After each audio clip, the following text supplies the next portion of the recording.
You're listening to the Tony Kinnett Cast on 93 WYBC. CYTV. Here on the Daily Signal. Welcome to the Tony Kinnett Cast here on the Daily Signal, nationally syndicated first on 93 WIBC. I'll admit, it's a little awkward when the entire country is focusing on your state in a huge political mismatch, fistfight, boxing fricassee. It is exhausting. It's strange. And while we here at the Daily Signal are out of Washington, D.C., our studio is here in beautiful Indiana. And with that, we must report, of course, that the Indiana redistricting measure, which would have made the current 7-2 map more likely to be a 9-0 map, yes, more likely because no election is set in stone. And when you redistrict a state, those votes don't just disappear into the abyss. They do go somewhere.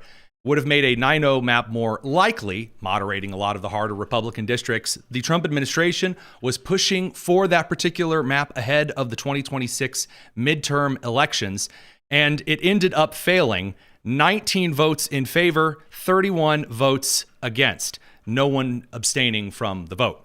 Indiana has a 40-seat Republican supermajority in the state Senate.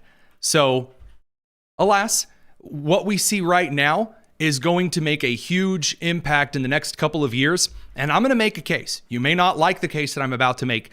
This vote this evening is, in fact, in the long term, in the long haul, a very good thing. Now, am I pleased with how the vote ended up turning out? Absolutely not. I argued in favor of redistricting, and we will talk about this later. But right now, Republicans are paying attention. Voters around the country are paying attention to who is moving forward and accomplishing things for the American people and who is essentially sitting around grumbling and mumbling. We're going to talk about that a little bit later. But before we do, we have to talk about the upcoming freight train that is, in fact, going to take out people's kneecaps. This would be the Obamacare subsidies, the Affordable Care Act subsidies expiring, which means that insurance premiums are about to go up because the government's been throwing money at insurance companies for decades. They've been throwing money at the insurance companies since the Obama administration said, directly funding insurance companies, what could go wrong? And this has created a huge problem. So before we get to Indiana redistricting, which we will cover later in the show, we have to head on to telling you are standing on the train tracks. There is a major train heading for you right now, and it is the end of these Obamacare subsidies. Now, here's why this matters. Hey, Tony, I'm not on Obamacare. Why does this matter to me? Well, Elisa Slotkin, Democrat of Michigan, the lady they propped up, trotted out after Trump's State of the Union style speech, she has come forward like a lot of Democrats saying Obamacare, that Republican bill, which is interesting, how could they just throw this away? It's terrible. These evil Republicans are going to kill poor people. Never heard this one before. Here's Elisa Slotkin trying this line today. This whole thing kicked off because of the big, beautiful bill signed on July 4th. That's why we're having this conversation. So the very people who yanked those credits away, we're not interested in giving them back. And she is one of the people who yanked the credits away, first of all. So even among a lot of senators out there who are trying to do a lot of pearl clutching and crying over the Obamacare subsidies expiring, she is one of the people who is in fact to blame here, as several pointed out all over various media enterprises today.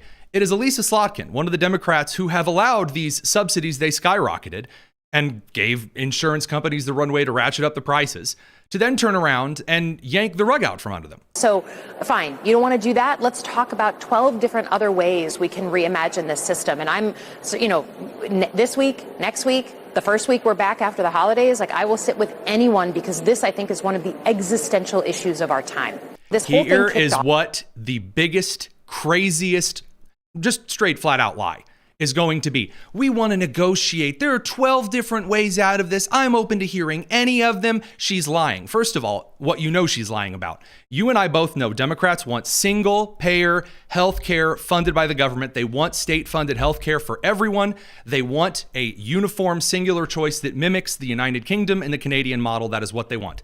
However, not only is she lying about that, again, we know the DNC's policies on what it is they want healthcare to look at. They're not actually willing to sit down and talk about other various things. And well, I'll show you the proof in the pudding why here in a second. The dirty little secret that we found today from a Democrat National Committee Resolution Committee meeting. A lot of committees going on. The Democrats have unanimously passed a resolution today saying that Democrats should refuse to negotiate with Republicans at all on healthcare. Don't take my word for it. Here's the clip from the DNC committee today. And this resolution just reminds those that this is something that should not be negotiated. Yes, politics, and there are some areas where we can talk around it, talk through it, negotiate. But this is one area that should not be negotiated. This is like negotiating with someone with how much air they breathe in. So they make this entire big committee resolution. They are not. So Elisa's saying, well, come on, just sit down and talk to me. They're not going to do any talking at all. You and I both know this. Producer Nick? In reality, this really is just them getting the gall, the boldness to put into actual words the history, the pattern that they followed before. You know, they're making it systemic rather than just around Hakeem Jeffries and Chuck Schumer, where they'd go and say, if Donald Trump's serious about this government shutdown ending, he needs to meet with us and speak. Which just means Hakeem Jeffries needs to do everything that I want. Yeah, Hakeem Jeffries having people come to him, trying to find ways to talk it out and find solutions, and then him going, did your boss allow you to come here and speak to me? How dare you? So this is one of the things that I want to hit because it really is a crazy thing right now. A lot of people have pointed out, why does this matter? I'm not on Obamacare. This is a major government spending program. What's the deal? The deal is that for a long time, Republicans have just said, well, we'll just keep funding it, we'll just kind of keep kicking the can down the road. Another extension, that's what Senator John Fetterman of Pennsylvania suggested today on the Democrat side. Just fund it another year, kick the can down the road. We are at $38 trillion in debt. It is climbing. It is hurting the United States. How much we are spending on these entitlement programs. During the Biden COVID years, they threw money hand over fist to the Obamacare scheme, which collapsed the entire Medicare, Medicaid, medical system in its entirety here in the United States. Premiums went up from like $500 to $1,000 to $4,000, $5,000, $6,000 in insurance premiums. Brandon Gill, who we just had on the show from Texas, was outlining this in Congress with one of the original authors of Obamacare. Obamacare was sold to the American people as a program that would drive down premiums. I think the number that was thrown out by President Obama at the time was $2,500. Has that promise come to fruition? No, it has not, Congressman. And premiums on individual health insurance policies on the marketplaces and the exchanges more than doubled in the law's first 4 years, and that's primarily because of the regulatory mandates that the law imposed. And premiums have continued to increase substantially, and they continue to increase substantially more so on the exchanges than for employer-sponsored coverage. So you would say that Obamacare didn't slow the growth of premiums in any meaningful way? I think, if anything, quite the contrary. I mean, Senator Welch, I believe, last month admitted on the Senate floor that the law failed to reduce costs. But more than that, I think it's accelerated the cost growth because of the consolidation that has come about in terms of hospital mergers, insurers buying PBMs. Now, this is a huge problem for not just Republicans, but for the American people, because once you have people on the program, on the policy, then it's really insanely difficult to get them off of it. And for a long time, Republicans, and you can thank late Senator John McCain for this, when Trump came in the first time in 2016 and tried finally, Republicans were going to remove Obamacare. This is what they ran on. He was the poison pill vote that killed reforming the Obamacare system. And ever since then, it's just been kicking the can down the road because Republicans didn't have the votes or the momentum to get it over that 60-vote threshold. Now Republicans are pushing for possibly nuking the filibuster and shoving this thing through anyway, which is a bold move. But in the middle of those interesting moves came three proposals. There are now three actual, genuine, on-the-ground, honest-to-God plans that are real, that are tangible, that are in people's hands. We're going to talk about that on the live stream, and then we're going to bring back one of those particular planners, Senator Rick Scott of Florida, and his proposal. We're going to talk about it here on the show. It's also one of the only proposals that didn't get killed today. Radio crew, we'll see you in a second. It's the Tony Kinnett Cast here on the Daily Signal. Now, over on the live stream side of things, There's a few proposals that Republicans have put forward. There was this Senator Crapo, which is just a heck of a name, Republican senator from Idaho, along with Senator Cassidy, who put forward a proposal that would extend some of the Obamacare subsidies, sort of, and then at the same time put some investment into the HSAs, health savings accounts. In essence, you have a card. This card is a small bank account, savings account for money for healthcare expenditures. Essentially, it's Dave Ramsey's daydream. And then you take that HSA and your employer puts money into it, you put money into it. If you're on a Medicare or Medicaid system, the government would then put a small amount of money into it. If you're below the income threshold, you would then take that card and you would shop around and pay for the medical services you wanted. And it kneecaps a lot of insurance companies. Instead of doing big risk management, you pay as the services are needed and it drives down costs. So the first measure that was brought forward, Senator John Thune suggested that he was really interested in hearing any of these proposals, whether it was the Senator Rand Paul, Cassidy, and Crapo approach. Paul got mad and ended up voting against it today, which is funny and ironic. You have a Senator Rick Scott proposal, and then you have one from Senator Ted Cruz's office in Texas. Here's Majority Leader John Thune explaining today that, look, we're pitching ideas. We're here to go. Are Democrats actually going to sit down at the table and do this negotiating they've been talking about?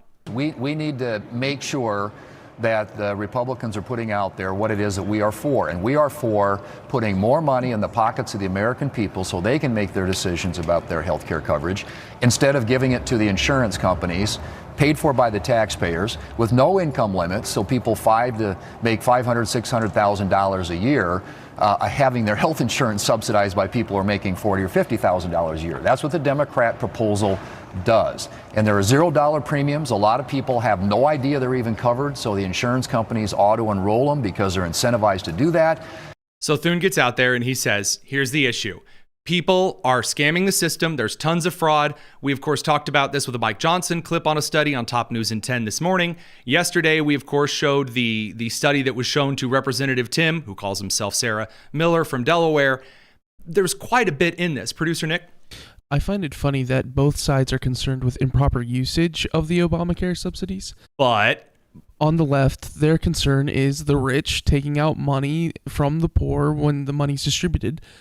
But Republicans are looking at it and going, how many thousands of people need to be fraudulently pulling money out of this program before we start adding restrictions so that the fraudulent cases can be removed? Like work limits on things like on welfare and SNAP benefits and things like that, or just simple nationality. Your state needs to report this particular information so that we can keep it out of fraud. Now, this is the point that matters to voters. For the first time, and I'm really not messing around. I'm not trying to just yank your guy's chain. We really do have Rick Scott here in a second with one of these three proposals. To see Republicans actually saying, here's the idea, voters. Here's what we need to do. Here's the plan. That's not normal. That's not normal. Republicans don't do that. We gripe about the other party, then they gripe about us. We say lower taxes, and then we end up voting for higher spending anyway. Democrats say higher spending and also take away all your rights. And then that's like, you're either choosing between having a cold or botulism. But for, again, one of the first times Republicans are saying, what if we actually took the plan and we put it on paper and then we passed that piece of paper? Then it forces the Democrats to say no. Again, as J-Rod puts it in the comments, that it's Lucy with the football, although he's using it for a different example here. Force the Democrats to explain why they're yanking the football out from American people and not getting to 60. Now, unfortunately today, one of those three options did fail because Republicans passed it, Democrats did not. On this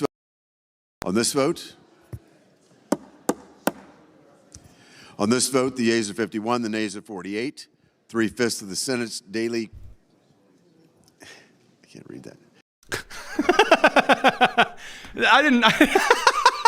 I'm sorry. Everyone, I did not preface that video for Tony, so he didn't realize that was going to happen. Producer Nick does a lot of some of the clip collection just because we're growing. There's so much to cover. I wasn't aware that, again, senators and representatives are again, just people like you and me.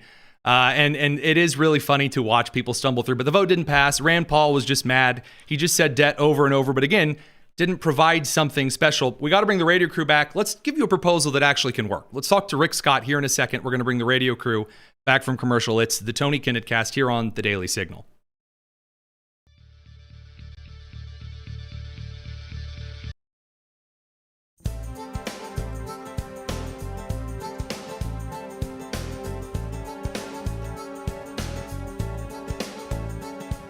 You're listening to the Tony Kinnett Cast on 93 WIBC. Well, we've played the clips. The Obamacare subsidization model is an abysmal disaster. More holes in it than a block of Swiss cheese. And so, believe it or not, Republican senators are now putting forward some alternatives to just putting that program on life support for eternity. One of those, of course, that we're talking to is Senator Rick Scott of Florida. Appreciate it. We know that you are working on a pretty interesting alternative here, the More Affordable Care Act with Representative Pfluger. Tell us a little bit about kind of how things are on the ground right there now, because it sounds really aggressive from the rest of the country. Well, here's what's so basic about this. We all want people to get health care, right? We should at least, right? And we know we need to have safety nets for the people who can't afford it. Now, why it's important to me is I grew up in a family that struggled. My mom struggled to put food on the table. When my brother had a significant disease, she couldn't find a doctor or hospital to take care of him in her hometown. We had to go 4 hours away to a charity hospital. So this hits home to me, right? And it's frustrating because Obamacare has been an absolute disaster. I actually, back in 2009, I organized a group called Conservatives for Patients' Rights to try to stop it. So think about the lies, complete lies. It will actually reduce the deficit by $4 trillion over the long term. Reducing the waste and inefficiency in Medicare and Medicaid will pay for most of this plan. It will slow the growth of healthcare costs for our families, our businesses, and our government. There will be a provision in this plan that requires us to come forward with more spending cuts if the savings we promised don't materialize. Since then, costs have skyrocketed. You know, if you go back to when this passed, Tony, when you go back, a high deductible plan was $3,000. Now it's $6,500, $10,000, $15,000. So I've got a bill that's going to address the root problem here, and it's called a More Affordable Healthcare Act. It's been endorsed by the Republican Study Committee in the House with Congressman Pfluger. And it's real simple. Number one, let's think of how we do food stamps. Now, we want to make sure people have access to food, so we have a food stamp program. My family could have used it growing up, didn't have it back then. But we don't say, here, we're going to give the money to the grocery store chain, and they're going to decide what groceries you get. We don't do that, do we? We give it into a card, and we say, you can go shop for services. In healthcare, we do the opposite. We give you an insurance card, but we say, we're going to let government decide what healthcare you get, or let the insurance company. So as a result, the person that's the buyer, the person that has the needs, the person that's supposedly getting the benefit, they don't have a choice. They're stuck with this doctor group or this physician group or this insurance company. So why don't we do the logical thing? And this is President Trump, what he wants to do. Stop giving the money to insurance companies and give it to the individual. So let's go back to the original Obamacare, right? And say, we're going to cover those people, but we're going to give it to you in cash. And you can only take that cash in a card and use it for healthcare. One of the questions that American voters are likely to have based on this kind of a system, because, again, this makes far more sense than just throwing money at the seller and then telling the buyers that, they have to return or that they're eternally dependent on the system. One of the issues that a lot of voters have on the other side with SNAP benefits, though, is what we have seen is the rampant amount of fraud. Fraud plots that have stolen $1 billion to north of $100 million in just a few years. Could be higher than $8 billion. That has come out of places like these states that are refusing to give their data on the Supplemental Nutrition Assistance Program. Are there any measures innately that your bill introduces that is going to work against the fraud that, someone waltzing out and buying something that's not healthcare related at all, but they're going to pass it off as a healthcare purchase? Well, the first thing, and if you look at Obamacare, you could argue about what percentage somebody has to pay, but they do have to have skin in the game. They do have to pay. Now, under the Biden COVID subsidies, nobody had any money up, and so what's been going on is that if you knew somebody's name, birth date, and and address, you could go sign them up for this COVID Biden subsidy. So guess what? There's 4 to 6 million people that were signed up, and guess what? They didn't even know they were signed up. Money went directly to the insurance company. So this rogue agent that might work for the insurance company or might be on their own, they get paid. The insurance company gets paid. The federal government loses money, and nobody gets health care. That's wild. You've got to have, people have to have, now, number one is they have to pay a portion of it. All right, something. You got to have skin in the game. And if you go back to the original Obamacare subsidies, they did. So we need to do that. That's number one. Number two is you've got to verify who people are. Right. And you got to verify their dependents. I did this when I was governor of Florida. But the federal government, they're okay with the fraud so far. So absolutely you have to crack down on the fraud. Where did you land when writing this bill, when you and Pfluger were putting this together to actually get that crafted? What kind of percentages are we seeing here? Not to get too into the nitty gritty, I'm just curious about that, because that's not something that the Obamacare and the Biden COVID subsidies really had outlined. And so it was very easy, like you said, to check in people for this insurance fraud as well. Well, I think the way we just start is I don't believe we should extend the Biden COVID subsidies at all, period. Crazy concept. Because think about it, what they're saying is, so let's say in Florida, I have somebody making $20 an hour, working their butt off, right?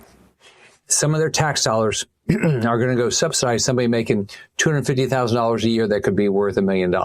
So that doesn't make a lot of sense. Right. So I think those ought to go away. And then what we ought to look at is we ought to go back to the original Obamacare, which had requirement of you had to pay a portion of your premiums. And so what we should be doing there is say, okay, so let's investigate. Say, okay, what is the logical percentages that people can afford but they also don't, there's no fraud involved. And so, but one thing that's frustrating about the federal government is they don't want to go back and study things. Well, no, it's a lot of work. That takes time away from my wonderful little trips to do whatever it is I want, don't you know? Right. Yeah. Yeah. You'd love this. When I became governor of Florida, I went to my whole campaign in 2010 was about jobs. Right. And I went to the agency that does unemployment, and they told me they had to be open on Saturdays because unemployed Floridians didn't have enough time to apply for unemployment during the week. Unemployed Floridians didn't have enough time during the week to apply for unemployment. We had to open on Saturdays too.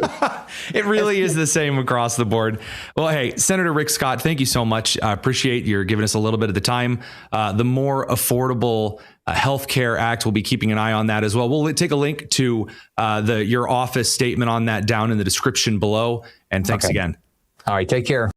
All right, this is where the rubber, unfortunately, doesn't meet the road. It just drives off into the ditch and starts burning. Because in realism, are we actually going to see Republicans measure, like Rick Scott's proposal here or Ted Cruz's proposal here, actually drive forward with a pretty succinct, power-packed victory and a major success? No, I don't think so. And the reason is not because, finally, we can say, well, Republicans haven't pitched an idea. Trump said during the campaign, concepts of a plan. If Democrats won't bring it to cloture, it will hang around their necks. And that might drive the Supreme Court of the United States to recognize a couple of these fraud cases. Roberts has been itching to overturn that vote that he screwed up back in the early 2010s.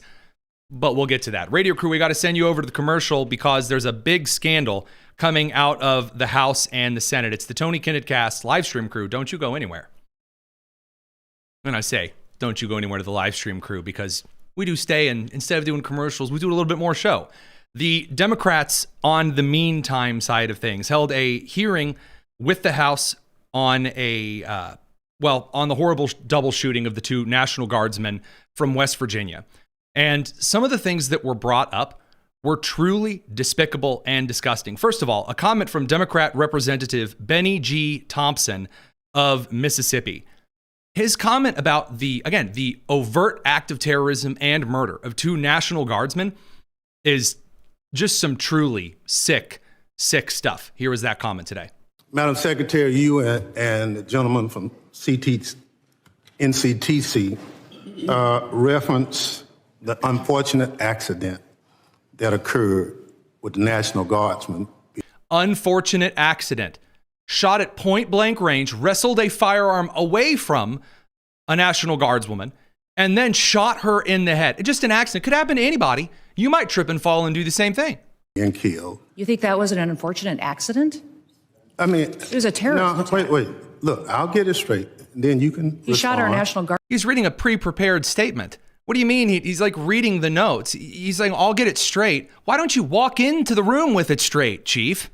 Look, I'll get it straight. Then you can He shot our National Guardsman in the head. Look, Mr. Chairman, will you direct the witness to allow me to ask my question?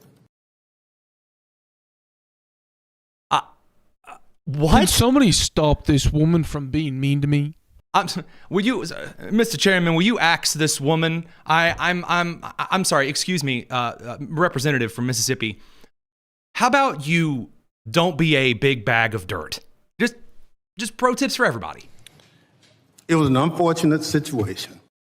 By the way, the proper response from the chairman is no, and you are a dork and a clown. Just in case you were wondering, in case you're ever in the same situation. The lack of humility to find the deference to recuse yourself and correct your statement. Great example. Yesterday, I started off the show. I had made it sound as though a car accident in which a car swiped an officer who was standing on the side of the road had happened yesterday. It had happened on December 1st. I made it sound in how I was framing it as though it happened yesterday. It happened on December 1st. And so I'm making it very clear that it happened on December 1st. See? Easy to do. Now, if everyone leaves and is like, that Tony, I can't believe he just admitted well, you're he not got a a detail. senator, so, you have to do it. Not a senator yet. But we'll get to that. On to Representative Julie Johnson. Again, they dragged Kristi Noem there. And I know that, Sheree Tanadar and this big fake wig, he's all mad anyway. But I want you to hear what Representative Julie Johnson brought to the table. Again, I've never really heard of any of these people. You haven't either, but it's just a reminder that you too can elect some random person to the House to humiliate your state in front of the nation. You can't just snatch somebody walking into a coffee shop. Yes, you can. You absolutely can. You can snatch somebody walking in anywhere at any time. It's not medieval Europe and you yell sanctuary, sanctuary. That's not how that functions. Just snatch somebody walking into a coffee shop because of the color of their skin. Who's doing that? Me when I'm 12 years old playing freeze tag and I touch the flagpole that's supposed to be the safe space. You can't get me. I'm on base. I invoked the constitutional clause of ollie ollie oxen free. There's no probable cause for that. And also that you will get due process. And that is not happening. Again, due process just means, it's not a Latin term under legal statute here. It just means what you're given under the law. If you're an illegal immigrant, you're here illegally, and you have a removal order especially, which we're going to get to, yeah, they can pick you up anywhere. They can pick you up on the can. I don't know go ahead. Something even more surprising. Being detained is a part of the process that you are due. They're not being summarily executed there on the street. And so what you're seeing is an overwhelming frustration. We got to swing back and pick up the radio crew. We'll come back to this in a second because this is just dorky beyond all belief. It's the Tony Kinnett Cast.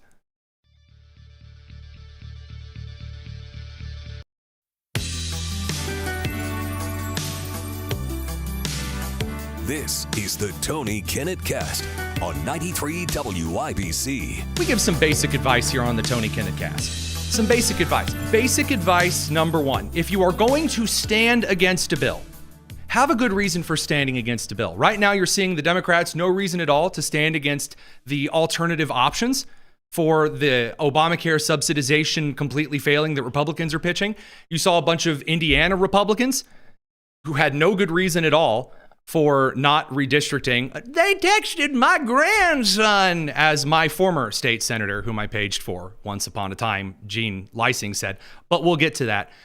Another great piece of advice that I give to you guys, you know, alongside don't commit obvious fraud on paper, is if you're going to hold a hearing in front of the country, you have the opportunity to prepare for said hearing. Don't get in front of the cameras on C-SPAN 1, C-SPAN 2, C-SPAN 3, ESPN 8, the Ocho, Corncob TV. When you're getting on the exciting networks covering hearings, don't just get out there and say stupid whatever comes to your mind. Don't get out there and just start making accusations as though you're some grand Braveheart hero. You're out there, freedom, and stop it. Stop it. Again, case in point, we were playing this for the live stream crew, but her comments are so awful, they deserve to be played again. Representative Julie Johnson. What state is she from? I have no idea where this classic Karen that looks like she rolled out of an ice cream van came from, but here she is again. You can't just snatch somebody walking into a coffee shop because of the color of their skin. There's no probable cause for that. And also that you will get due process. And that is not happening. It is. And so what you're seeing is an overwhelming frustration. Oh, that's why the officers were shot. That's what she's referencing, by the way. That's why the 2 National Guardsmen were shot by the Afghani migrant. Because people are frustrated. Oh, that gives you an excuse to get out there and stab and kill and murder and commit acts of terror. If you're frustrated, you can burn down half of Minneapolis. Because some guy OD'd on fentanyl and you're like, oh, his knee was on his neck. Oh, just the same. They're frustrated. Ooh, wow. I noticed they don't exactly have that excuse for January 6th, by the way. But I'll let her continue. She's got some, well, they're not good points. She's got some points rolling here. The American people in this country, that the lack of respect and regard for the rule of law by this administration, and in particular by this secretary, she's talking about Kristi Noem, is at a level that we have never seen and violates all of the constitutional norms and all of the... Okay, so she starts getting hysterical.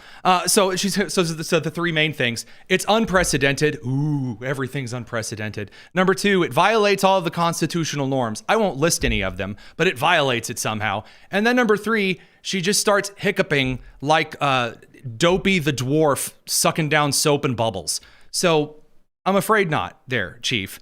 But I do have to ask a question to the state of Texas. Now, again, I'm here in Indiana. We have very little room to talk about people that we send to Congress. Andre Carson is a big clown that will continue to get to go to Congress, unfortunately. But why is it that red states send the most unintelligent blue representatives from their cities? Have you ever noticed that? We've got Representative, soon to be failed senatorial candidate Jasmine Crockett. Of course, you have this amazing Representative Julie Johnson, also from Texas. And then, of course, how could we list a state of really dumb Democrats that a red state sends to Congress without talking about Al Green? That's right, boys, girls, and squirrels. Al Green is, in fact, once again, going to the dais, going to the podium and going, I want Trump impeached for dastardly deeds done and dastardly deeds undone. Al Green went again to the speaker podium, or the little tiny discount podium in the House today, and once again called for Trump to be impeached, just for whatever. Thank you, Mr. Speaker. Mr. Speaker, and still I rise to announce that last night. He says still I rise because this man drops more impeachments, yelling speeches, cane shaking good times than any representative I've ever seen. I called for the impeachment of Donald John Trump, President of the United States of America, for threatening judges and for calling for the execution of members of Congress. If ever there was a person who ought to be impeached, it's Donald John Trump. Now, there are many people who don't want to see this happen. Yeah, and we're going to find out with a vote here in a second. They don't want to vote for impeachment. Well, there were people who didn't want to cross the Edmund Pettus Bridge, but they marched on. I shall march on. I've been told that this vote will take place sometime after 1:30 today. I assure you I'll be here for that vote. Well, everyone's like, will you just shut up and sit down, dude? I'll be here. I'll be there. I'll be at the local Subway ordering a footlong. I'm here. I will also speak on Friday for about 1 hour after about 11 o'clock. If anyone wants to have lunch with me at the local Chinese buffet, I sit at table 22. I will explain more about it at that time. This president is a reckless, ruthless, lawless person who doesn't deserve the title of President of the United States of America. I yield back. He snatched my Mad Libs and he wrote in them. I'm mad. I only can speak for an hour, because after that, I'll need a nap and some fiber lax with my pudding. Now, maybe you're wondering, well, how did this particular vote go? Well, I'll show you, dear listener and viewer. The vote failed. The yeas are 237, the nays are 140, and there are 47 voting present. The motion is adopted without objection. The motion to reconsider is laid on the table. Yep, congratulations. Vote fails. Yippee! Congratulations to Al Green and yet another impressive attempt. Now, believe it or not, putting the Texas representatives aside, there are a few really awful things happening today that are going undercovered because of the big news about Obamacare, which we talked about, and the Indiana stuff, which is yet to come. Kristi Noem was dragged before the House today, and we saw a couple of things. First of all, we saw Sri Tanadar, who has now filed every impeachment proceeding that Al Green has not filed. And then that one lady from Michigan that no one's heard of. No, not Elisa Slotkin, the other one. Sri Tanadar, with his discount auto salesman wig, has called for. So he today's like, I'm going to impeach you. Resign. I don't like you. And it doesn't go the way that he wants. This is from the hearing today. Secretary Noem, it is a fact that you ignored federal court orders in March and in May of this year. 30 days hath September, April, June, and November. Do you plan on ignoring more federal orders? I'm sick of your lies. I love it. Asking a question in a hearing means that the person who has been called to the hearing, the witness, is entitled to answer. That is how the committee rules state in this and every other committee in the House and in the Senate. So that's a little number one. Number two, leading questions. You guys know I despise leading questions. How long ago did you stop beating your wife? No, that's not how that works.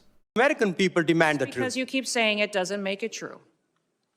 I am sick of your lies. The American people are sick of these lies. American people demand truth. America is very happy that finally they have a president in the White House that gets up every day to keep them safe. Madam Secretary, your incompetence and your inability to truthfully carry out your duties of Secretary of Homeland Security. If you're not fired, will you resign? Sir, I will consider your asking me to resign as an endorsement of my work. Thank you very much. He was so confused. He's like, what? That's not what I said. I said, you leave. Why don't you leave? She's like, you're an embarrassment. And we make fun of your videos at the office. He didn't know how to take that. Now, that's not the big thing from that particular hearing. That's just something that was interesting. The Democrats brought two big gotcha moments to the hearing. This is now the strategy. So George Reitz was brought forward in like the initial testimony time because the Republicans get to invite people, the Democrats get to invite people. You go, you sit before Congress, you kiss, you schmooze, you go home, everyone's happy. You get a little open testimony time. And one guy gets up and says, I am a veteran and they arrested me and I was detained. I had no idea what was going on because the thing the Democrats are trying to say is that Trump is out there arresting and deporting veterans, decorated, beautiful American people. I can't believe they're doing this for nothing, for being brown. And no. Anyway, here's this testimony today. Here's the first of their two big gotchas. I identified myself as a U.S. citizen and a veteran, but that didn't matter. Agents smashed my window, sprayed tear gas and pepper spray into my car, dragged me out. I was choking on gas, unable to breathe, while By the way, the choking on gas, unable to breathe thing is funny as a veteran, again, because you should have already gone through the whole tear gas thing. That's not important. We'll get to why this is interesting here in a second. We'll let him finish his dear sweet sob story. I was just driving along, minding my own business, when you know, smash, bam, alakazam. No. Officers shouted conflicting commands. Even after I complied, I was taken to a detention center and held for 3 days without charges. No phone call, no lawyer, no medical care, even though my skin burned from the chemicals. My family had no idea where I was. I was released without explanation and without a single charge. Wow, that sounds really terrible. I can't believe they just, oh, wait a minute. Hang on a second here. In fact, this George Reitz, he was one of the guys that was a soldier or a armed hired security, I should say, hired security for the child labor marijuana farm in California. This man was driving to the pot farm where children illegally were being used in slave labor as an overseer for the pot farm. We got to bring the radio crew off to commercial. Sorry, you guys have to head away before you come back one more time. We'll talk about the Indiana stuff. We'll continue on the live stream. It's the Tony Kinnett Cast. The media ran with this guy's lies that became so prevalent that the DHS actually put out a news coverage review on their website, the government website, where they directly responded to his claims. Would you like to hear the excerpt of what he was actually arrested for? Yeah, please, by all means. He, quote, became violent and refused to comply with law enforcement. He challenged agents and blocked their route by refusing to move his vehicle out of the road. CBP arrested Reedies for assault. Wow. So it sounds like they gave him very specific crimes, and then they arrested him for also being in an area for working at the marijuana pot farm in addition. Excellent stuff. I'm thrilled every time I see one of these things. There's just more excellent stuff. The big gotcha of the day, though. The biggest one comes from Representative Seth Magaziner of Rhode Island. I didn't know the state was big enough to have its own representative. That's exciting stuff.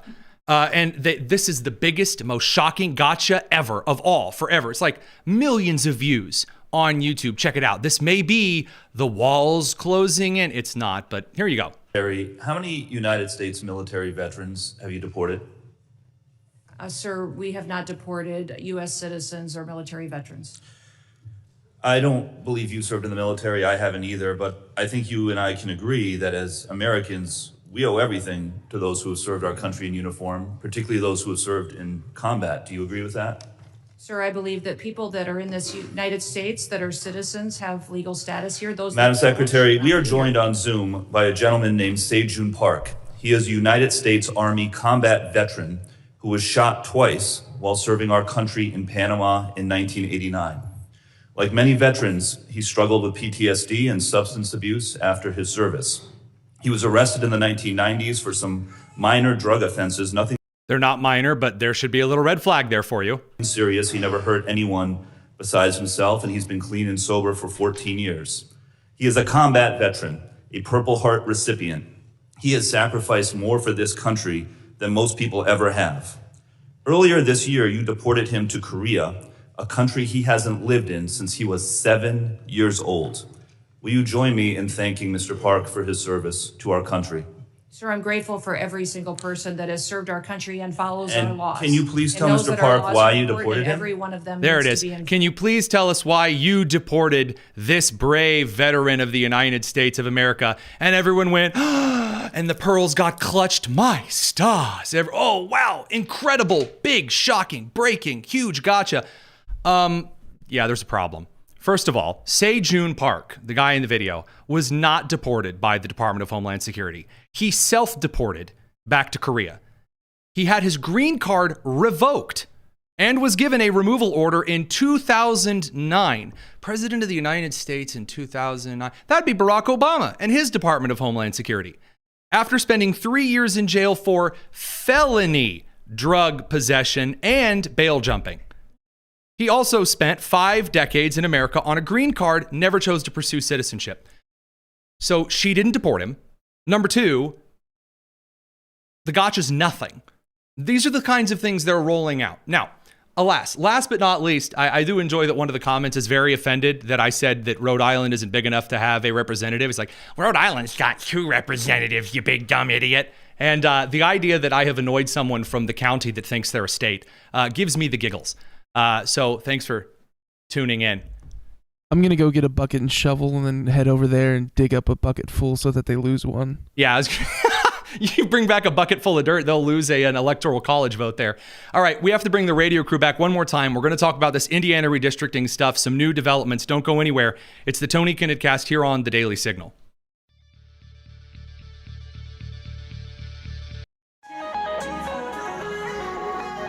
This is the Tony Kinnett Cast on 93 WIBC. All right, welcome back to the Tony Kinnett Cast here on The Daily Signal. Let's talk for just a couple of minutes about some of the bigger news of the day. The biggest story being that the Indiana redistricting campaign, in which the Indiana House and the Indiana Senate, at the prompting and the suggestion from the White House, was to create a new districting map that, instead of the currently gerrymandered map of Indiana that gives Andre Carson and then, of course, Indiana's first up near Gary, their own districts, again, Indianapolis being currently a racially gerrymandered district. Instead of doing that, the Indiana State Legislature, under its state and federal constitutional authority, would redistrict the map so that it would moderate or add some blue to the red districts around Indianapolis and cease allowing Indianapolis itself to be a racially gerrymandered district. It would be closer to a 9-0 map. And immediately things caught on fire here in the state. Now, again, this is a national show. We normally don't focus on a lot of issues inside Indiana, but this is a national issue because there was a whole lot of pearl clutching that came out and suggested that we couldn't possibly do any, just gerrymandering. That's very, very bad, very, very terrible stuff. And I heard a lot of arguments. I heard arguments for redistricting the state, and I heard a lot of arguments against redistricting the state. Some good arguments for redistricting the state, some bad arguments for redistricting the state.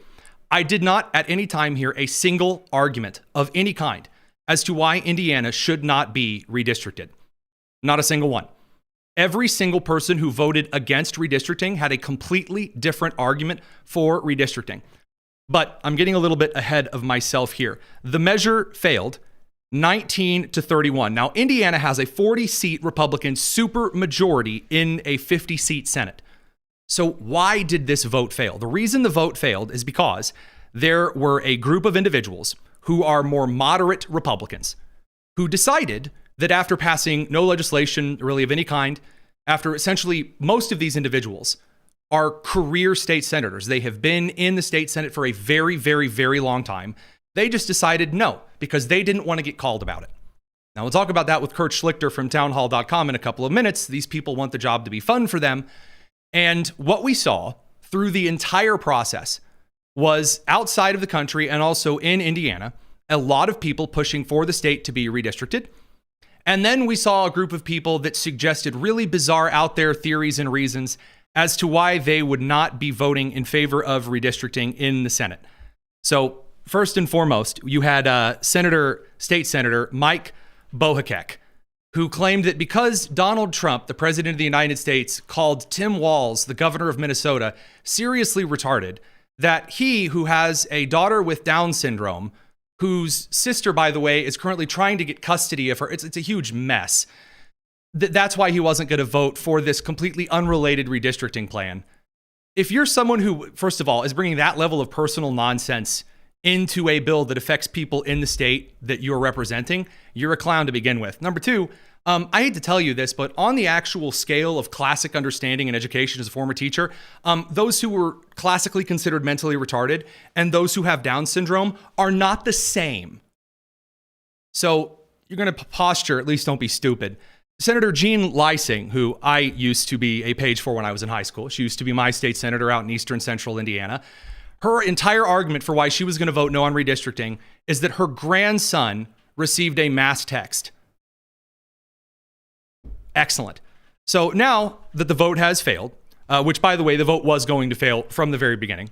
I knew, as many have known, that there are a lot of state Senate Republicans. Our House, our General Assembly, is pretty okay. But the state Senate is full of a lot of people who don't do anything whatsoever at any time. And they didn't want to vote it through. They didn't want to pass it through. And so the president of the United States issued a statement this evening pinky promising, to go out and primary those who voted against the redistricting measure. This is the president of the United States this evening. It's funny because I won Indiana all 3 times by a landslide. And I wasn't working on it very hard. Would have been nice. I think we would have picked up 2 seats if we did that. You had one gentleman, the head of the Senate, I guess, Bray, whatever his name is. I heard he was against it. He'll probably lose his next primary, whenever that is. I hope he does, but because he's done a tremendous disservice. I mean, think of it. It's a great place. I love the people there. They love me. You know, we won in a landslide all 3 times. Got tremendous votes. I got record votes. And then there's no reason for doing that. And the Democrats do it to us, so I can't imagine that they do it, but I wasn't very much involved, but there's a man named Bray as head of the Senate. Was that Bray? Is that the name, Bray? Yeah, we'll talk about that a little bit. So here's the fun stuff. Now, Radio Crew, we're running out of time with you guys. You can find us over on the live stream, youtube.com/Daily Signal, or on Rumble as well, because we're going to talk about this for a little bit here. The first and foremost important thing to understand about redistricting is how the Constitution of the United States originally appointed congressmen, representatives, and senators. Why are they appointed the way they are? Why does that matter? It all comes down to the Federalist Papers and actually knowing a thing or two about the history of the United States. Kind of a crazy idea. To learn or to read the Constitution in your state and the federal Constitution do in fact matter. In the state of Indiana, right now, just like every other state, the state legislature appoints the map redistricting process. Now, some states vote on that directly, some states appoint a commission, but the Constitution is set up so that the state legislature designs the congressional map, cuts up the electors. And then the counterbalance over on the Senate side was that the state legislature, pre-17th Amendment, was supposed to directly appoint state senators, elect senators from the state legislature to the Senate. This way, there was an equal balance in the state interacting with the federal government's Congress. This is how it was originally supposed to be set up. Radio Crew, we do have to see you guys out. That's the end of the radio coverage. We're going to continue on the live stream. This is important news to get to. It's the Tony Kinnett Cast here on the Daily Signal. Now, let's talk a little bit about gerrymandering, because I have heard a lot of people saying, oh, gerrymander, and they clutch their pearls because the word gerrymandering, it's really, really bad. It's rigging the maps, isn't it? No, it's not. Here's why it's not. You, as a citizen of the United States, have the authority to appoint a state legislature. You, right there, listening to this show, wherever you're watching it from, doesn't matter, unless you're outside of the United States, in which case, please stay the crap out of our elections. If you're here in this country, though, you are responsible for electing your state legislature. And that state legislature then draws the maps. And the idea for a very long time in this country's history was that you would craft a map that was fair enough so that the people in your state would not get pissed with the state legislature. And at the same time, you would try to weight that map to your advantage. That is how it was supposed to set up. It was a counterbalance to make people care about the state legislature. Believe it or not, the entire point of the whole state legislature appointing senators or electing senators and then drawing the map was to make people be engaged with their state legislature, which is supposed to matter more than Congress. That's not the way it is anymore. Now it's a national game. And states like California and Illinois and Massachusetts have gone out of their way to gerrymander the living crap out of their state and organize it and rig it enough so that it gives Democrats what some would consider a very outsized advantage in California, Illinois, Massachusetts, several other states. It is a national game. What California and Illinois and Massachusetts do with their electoral maps matters to you because what they are doing is altering the balance of power in the House of Representatives. That is what is taking place. And so when Texas redistricts and Indiana redistricts, it is pursuing an arms race with an end goal of détente, which means to back off. If no one else in the country does anything and the blue states just continue to gerrymander, nothing changes and it just gets worse. If you reach a point where it says, all right, you're going to put your hand on the red button, fine, we'll put our hands on the red button. That has worked before to get people to back away from it. Gerrymandering, I'm glad Indiana didn't gerrymander. Yeah, because God forbid that the Republicans here in the state of Indiana, again, there are Republicans in the blue districts too, get what they want accomplished from their state legislature brought forward through Congress. And the Democrat voters don't disappear. Those districts are moderated by blue voters when the districts are redrawn. I'm not making the best case for it, though. The best case for this was made this evening by one particular state senator, Chris Garton, who gave one of the best speeches I think I've ever heard on the soil of Indiana.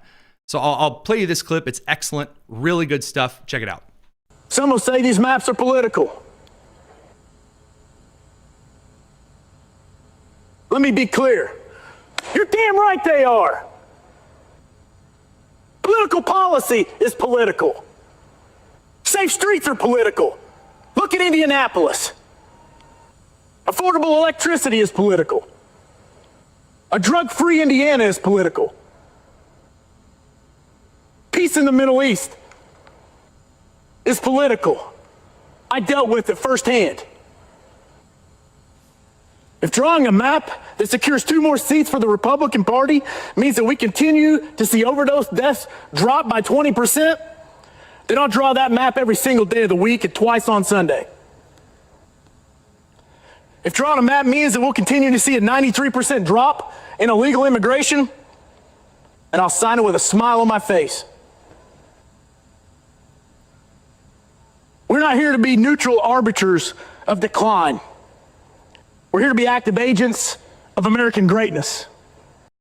I want to make this clear to every one of you who are listening.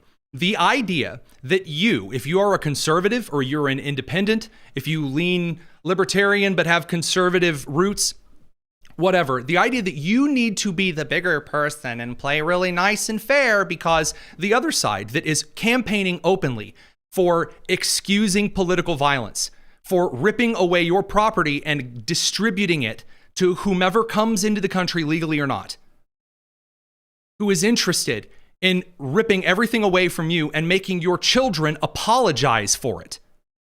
That crew were just supposed to sit and go, well, I mean, well, we want to be really nice and fair, as though there was something inherently more fair about the map being pretty shapes, when already the blue states, which again, if you don't know, in the state of Indiana, Illinois already blames every freaking thing on earth on you. Everything. Every Illinois Democrat politician blames every woe of that state on you and you alone. California, Massachusetts, other states have gerrymandered already. It is a national game. What those states do affects you. Congress is a national game. There's an argument that was made by a colleague of mine, whom I have a lot of respect for, but he's wrong here. Rob Kendall on WIBC earlier in the day. He makes it sound as though your congressman is supposed to sit down with you and then is supposed to deliver magical things like a basket of goodies from Washington, D.C. back to you here in Indiana. That's not what that's for. That's not how that works. And by the way, that's not me talking. That is the Federalist Papers talking. There are entire scripted, recorded constitutional conventions where the point of a congressperson is outlined. When a congressperson delivers for their state, that means accomplishing political goals for those that elected them. And because Congress is a national game, that means that the state of Indiana sending people to Washington to accomplish the goals of Indiana matter. And the goals of Indiana are not Andre Carson and the goober they have up in northern Indiana on the Democrat ticket. They are not, consistently. What you believe is political. You don't like it? Tough. Your politics, the word politics, it stems from culture. It is what you believe made manifest into policy and law.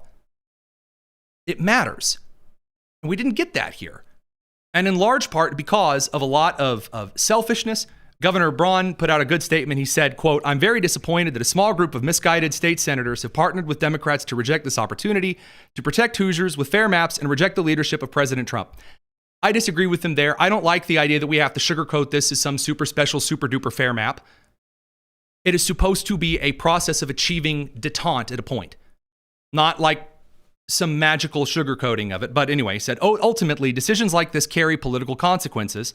I'll be working with the president to challenge these people who do not represent the best interests of Hoosiers because primaries are coming. Producer Nick.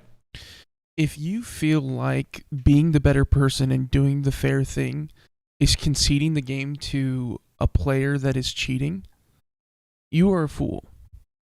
When you look at California and Illinois and how they redistrict and just say, oh, well, if it's run by Democrats, of course they're going to gerrymander to favor themselves. And then you have Indiana attempt to do in a similar fashion in response and say, we shouldn't do that, we should be the better people. It isn't just gerrymandering that Illinois and California are doing, Minnesota. How many times do we have to have stories where fraud is so systemic and advantaging leftist politicians to stay in office, hold power, consolidate it, and abuse it?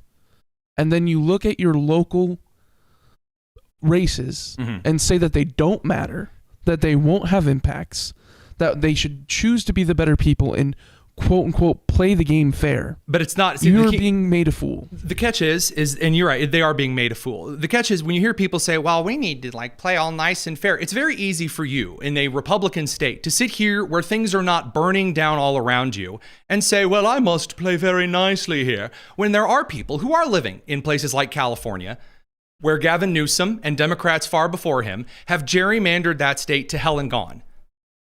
And sit back and say, well, you know, I don't want to sink to their level. Those Republicans are depending on you to force California to back down. If you don't force them to back down, they're not going to back down. You don't tell a bully, hey, don't hit me anymore. No means no. That's not how bullies stop. Bullies stop when you hit back. That's how it works.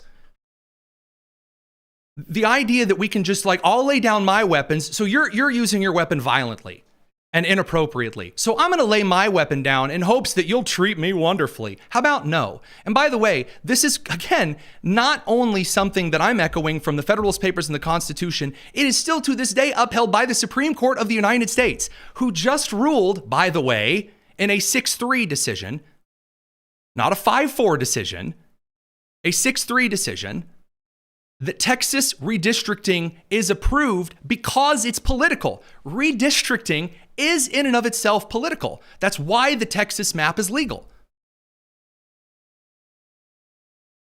Again, I have yet to hear a single coherent reason as to why the 21 Republicans who voted no, Eric Bassler, Vanita Becker, Mike Bohakek, Rod Bray, I hope he's enjoyed his time because he is absolutely done. I hated Rod Bray before it was cool, though, here in Indiana, just as for record. Brian Buchanan, James Buck, Ed Charbonneau, Mike Kreider, who is my state senator, who is a coward. I want to make that clear, a coward, who responded to some people making threats. A lot of people received threats on both sides of this through this entire process, but who responded to people reaching out and saying, hey, praying for you through these threats, I hope you're safe, by lashing out and then threatening them himself. So he's done anyway in the state Senate, and good. I might take his seat. Anywho, Spencer Deary, Dan Dernulk, Blake Doriot, Susan Glick, Greg Good, Travis Holdman, Gene Lysing again, who's like, my grandson's getting text messages. Who the last time she was asked, by the way, what the principal city was of her Senate district, couldn't name it. Anyway, Ryan Mishler, Rick Niemeyer, Linda Rogers, Mark Spencer, Kyle Walker, and Greg Walker. Now, at least 5 of these have already announced they're not running for re-election because, yeah, their time's done. Yeah, and if you're one of those people that are not running for re-election, just realize that this is going to taint your legacy. And those who are continuing to plan on staying in office, realize that by you choosing this and thinking that this is some sort of not joining in the political fight, standing back and saying, rid my hands of this, just know that you're choosing to be a part of this, and that is going to be one of the final decisions that you make in office.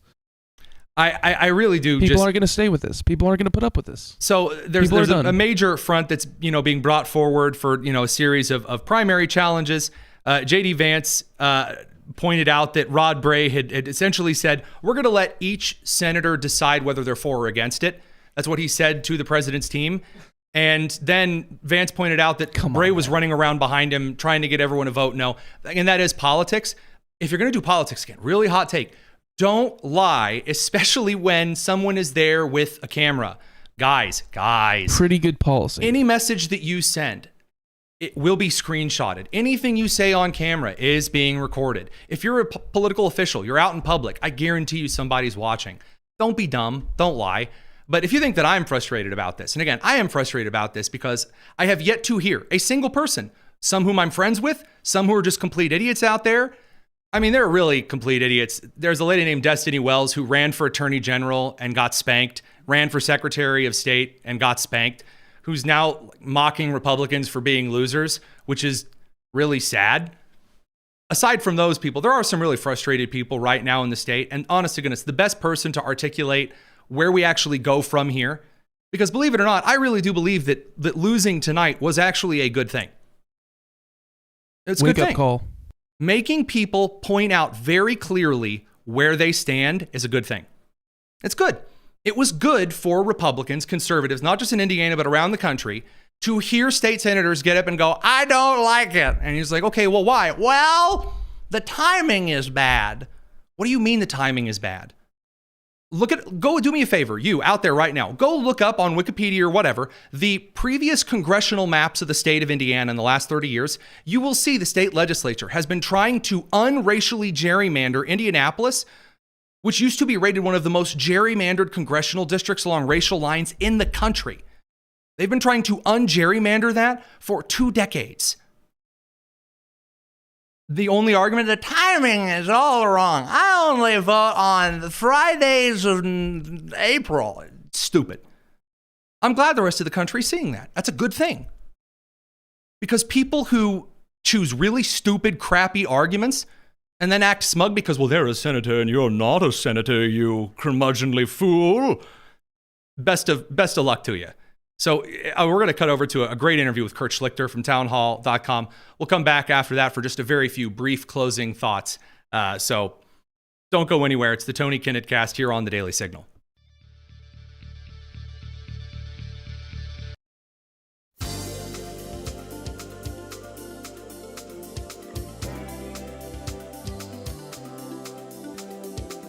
You're listening to the Tony Kinnett Cast on 93 WIBC. The Indiana Senate has failed to redistrict a big freaking womp. 40 Republicans to the 10 Democrats. They can't get redistricting off the board. So we bring on the most pissed off, angry trial lawyer to deliver the sledgehammer. Kurt Schlichter from townhall.com. What do you make of today? What is it with femboys in Indiana? I don't get it. I mean, are they all penis-free Mike Pences? I really don't know what to say. So my state senator, his name is Michael Kreider. He does nothing in the Senate. He's done nothing his entire time as the majority whip in the Senate. And the only thing he's really succeeded in is being whipped. And I kid you not, his argument is, I'm mad people were mad at me about redistricting. We have an old lady named Jean Lysing who's mad that her grandson received a mass text message. And then you have another guy who's very angry that Trump called Tim Walz a retard because he has a kid with Down syndrome, which is not the same thing as being mentally retarded. All of this is ridiculous. Isn't that the drunk? Yeah. This is Captain DUI. Yeah, that would be. Okay. We have a few DUI winners in our state legislature. Are the people of Indiana going to do anything about this? Well, because we need to see a mass exodus. This is the problem with red states.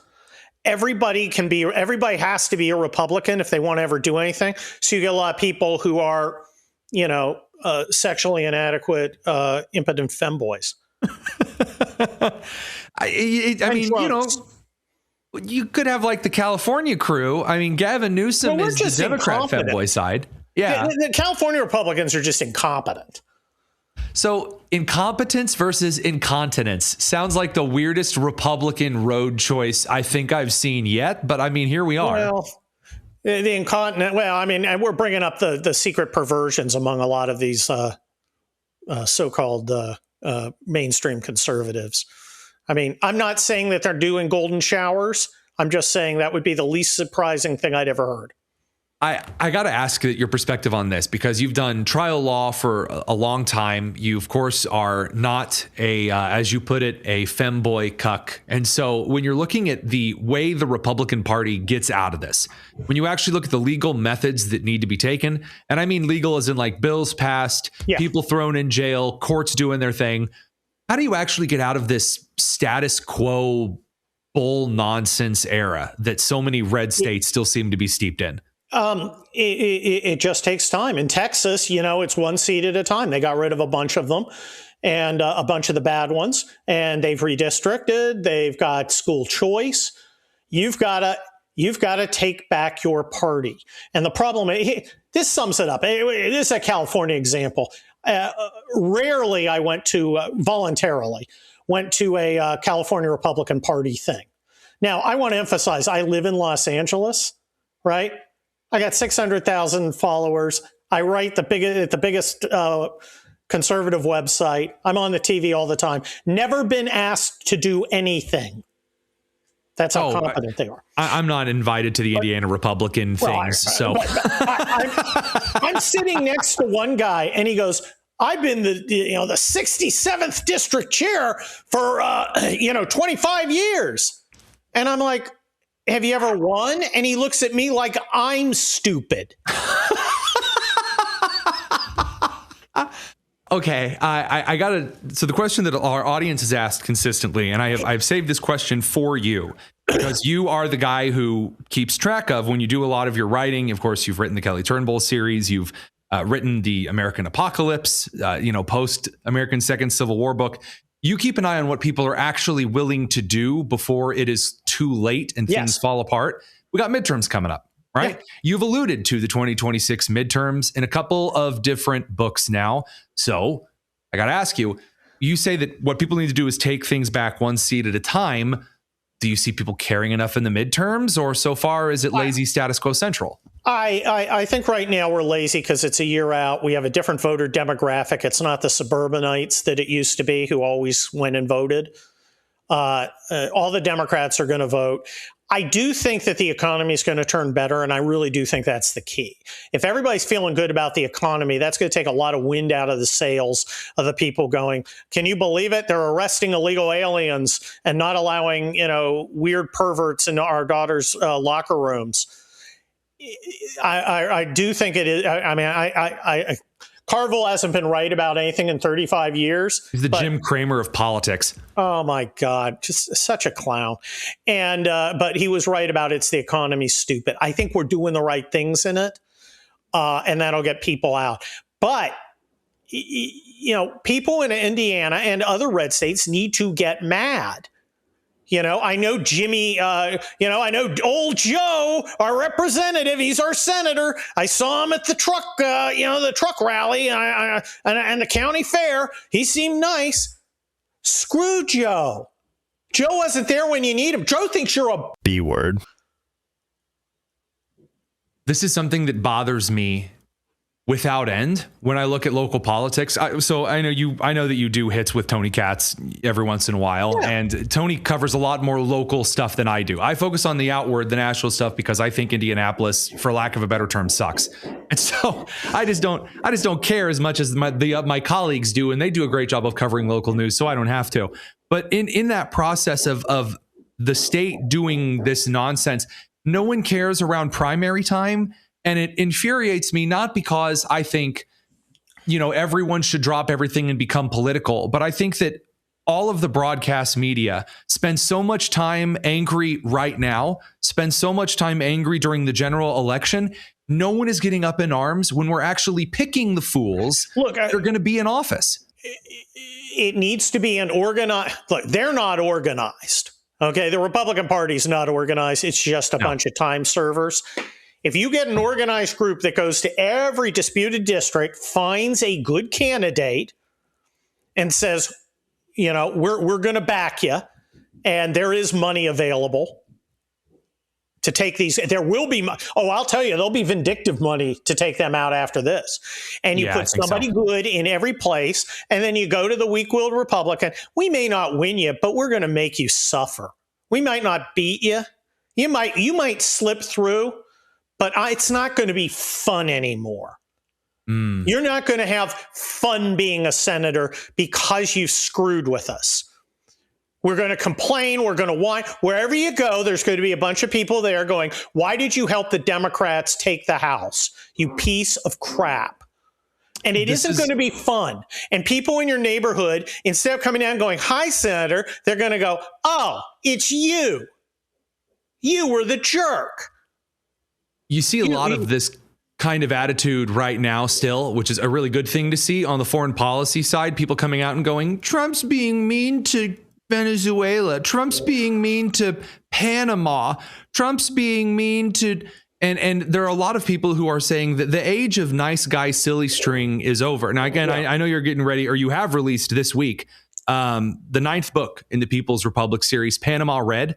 Tell me how the foreign policy attitude. I know that it's probably a little spicier than in today's day and age. Well, America has broken in two, and that's the conceit for the 9 Kelly Turnbull books, which has sold hundreds of thousands of copies. Yes, people want to go out there and read something that's fun and exciting and action-packed and not exactly the same. You know, there are some thorough writers who write one book a year that's always the same. You know, you got good ones like Jack Carr, and you've got other ones like, well, fill in the blank. Yep. And that's literally what they do. This time, Kelly Turnbull has to go to Panama. There's a dictator down there, and he's got to deal with him and blue Americans both trying to woo him. And it's not. And Kelly Turnbull's not a character who uses his words, if you know what I'm saying. That's very, very true. So we'll, of course, link that down in the description. I've read every one of them. I'm looking forward to this one because, I enjoy. I don't know. I like this kind of style. It's fun. We can have fun. It doesn't have to be miserable, and it doesn't have to be. And we don't have to put up with these mediocrities, man. Believe it or not, and I'm actually watching a few kind of resignation announcements from some Indiana state senators because they know it's about to be very unfun. So I hope that middle finger when they're walking out the door is worth it. Kurt Schlichter, townhall.com, Panama Red, great new book. Go read it. Thanks as always for stopping by. Thanks for having me. All right, a little bit of bonus tone. It's just a smidgen. We're here at the end of the show because, we love you. And I think that it's fun, just to dig into the last little bit of stuff. I wanted to, once again, kind of throw out a little bit of encouragement here because there's a lot of political things that are frustrating. For example, right now, there's Virginia has yet again failed to indict Letitia James for yet again the most obvious crime written down in multiple places of all kind. The kinds of fraud where you say, oh, I'm totally living here. And instead it's some other person who's renting and you didn't write it down correctly. Those kinds of things are frustrating. So why then am I not flipping the tables? I grumbled, I mumbled a little bit. Why not flipping the tables? I'll tell you why. Right now, there are a lot of people who are getting out ahead of their skis and are doing the very, very classic. I believe this is the beginning of the end. I do too. It's really the beginning of the end. The beginning of the end. He may be feeling the walls closing in on him. That whole thing. They're doing all of the beginning of the end. It's all over. Republicans have lost the plot. I will remind you that as silly and as sad as it sounds, the one thing and the one thing only that will drive Americans out or away in a midterm year is the economy. Yep, it's the economy. And once you throw that into the mix next year, again, as I've said before, with the economy actually starting to gain some traction and momentum, once you see some of again, still some things to be decided, once you see some things starting to move forward in Q1 of 2026, once the big, beautiful bill of bountiful whatever drops in on the tax system, that will change some of the outlook. Now it becomes, who are the Republicans going to run? Primary season is coming. Now we find out. Because a couple of years ago, Republicans went way too far into the crazy Jane lane. You got out Carrie Lake, and she was almost not as nutty as Candace Owens, because no one's as nutty as Candace Owens. But I mean, she was out there. Maybe not the candidate to run with. Then you had kind of a lackluster candidate selection that came out for a while. Republicans are kind of starting to feel their oats on some candidates that aren't terrible. Matt Van Epps from Tennessee, very solid candidate, very good. Did not run the Winsome Sears campaign that was in Virginia. We're looking at a possible pretty good slate here heading into 2026. Is it going to be a fight? Absolutely, tooth and nail. It should be. It should be. You have to be engaged. And there's nothing that gets Republicans more engaged than being pissed. That is the hallmark of conservatism. We are the most effective when we're pissed. It's the truth. It is a meme the left often hits us with. It's one of the only memes the left can meme. God bless those little miserable fools. But when we are aggravated and have purpose, there is a genuine motivation that does, in fact, bring forward good candidates and actions. Because you say, what are you going to do? I know you sound nice. You have the American flag behind you. I love that. You were a combat veteran. Excellent. You go and you hunt deer. Super cool. Maybe you were a football coach. Neato. But what are you going to do?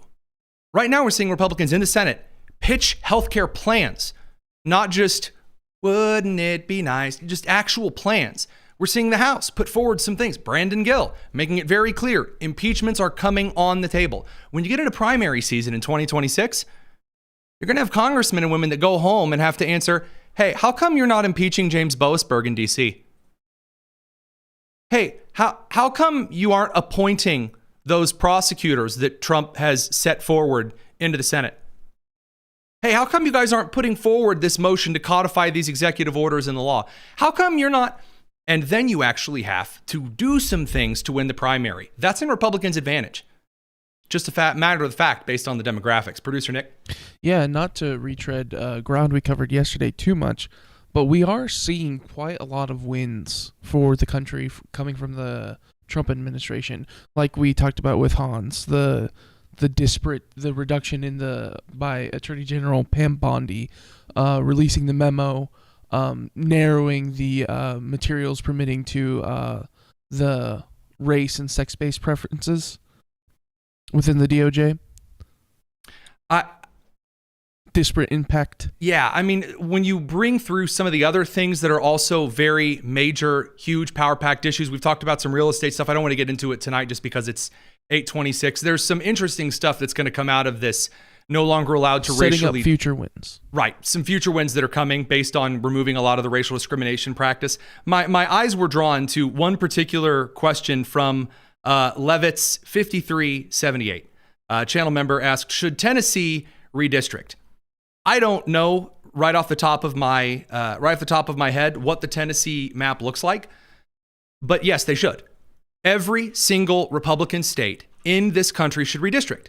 Until California and Michigan and Massachusetts agree to back off, every one of them. Absolutely. You say, Tony, why? Because people are already doing it with their feet. I'll say that again. People are already leaving blue states and going to red states.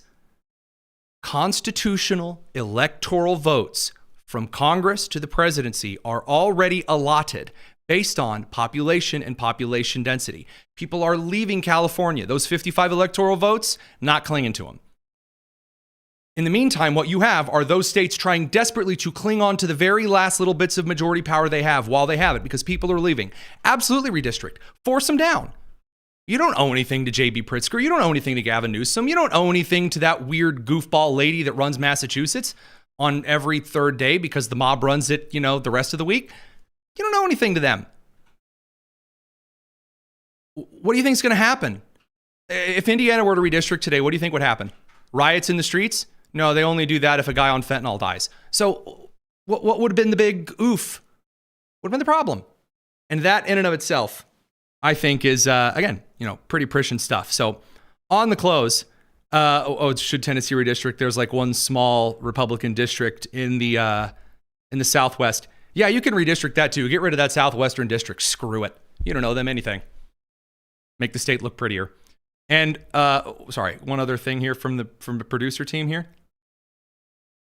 Oh, yeah, Memphis. Good to know. Memphis is not exactly doing super duper at the moment with the crime rate anyway. So there's your answer to that question. On that, we're going to sign off for the evening and wish you all a very, very fine Thursday. We'll be back tomorrow for a roundup of the week's news and nonsense. I'm Tony Kinnett, and this is the Tony Kinnett Cast here on the Daily Signal, nationally syndicated first on 93 WIBC. Take care.